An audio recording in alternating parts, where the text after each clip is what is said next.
They remember that Donald Trump brought peace and prosperity to this country. So let me just clarify a couple things for our audience right now. As you know well, this was a state case. Donald Trump was indicted by a grand jury in New York. He was convicted by a jury of 12 New Yorkers beyond a reasonable doubt. They didn't seek this responsibility. Joe Biden, as you know, had nothing to do with this case, Senator. In fact, the Manhattan DA's investigation, this case began in 2018 when Joe Biden wasn't even the Democratic Party's presidential nominee. So let me ask it a different way, perhaps. Did the jury get it wrong here?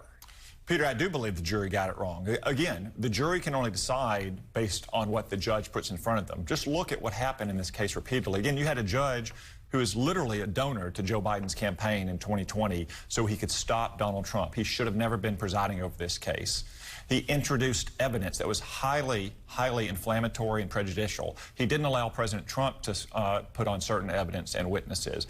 He never even insisted the prosecution revealed the alleged underlying crime for which Donald Trump supposedly covered up in bookkeeping entries. At every turn, the judge put his finger on the scales, practically forcing the jury to reach this outcome. You're talking about the judge, Juan Marchand. He did give $20 to Democrats, gave $15 to Joe Biden in 2020, but the appeals court, Senator, affirmed his decision to stay on the case. And as it relates to the rules, the instructions, Trump's lawyers passed on the opportunity to argue that the charges should be considered misdemeanors in the jury instructions. Republicans are attacking the judge, the jury, the legal system here, instead of letting the process play out. If Donald Trump wins on appeal, is that valid?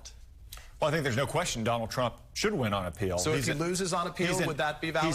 He's an innocent man who did nothing wrong. This judge, again, violated New York rules by giving money to Joe Biden in 2020, specifically to stop Donald Trump. I hope that the Court of Appeals in New York actually applies the law in an even-handed way, as opposed to do what this judge did, what Joe Biden's Department of Justice has done, which is bending the rules at every turn solely to stop Donald Trump. The only thing Donald Trump is guilty of is being a threat to Joe Biden's reelection.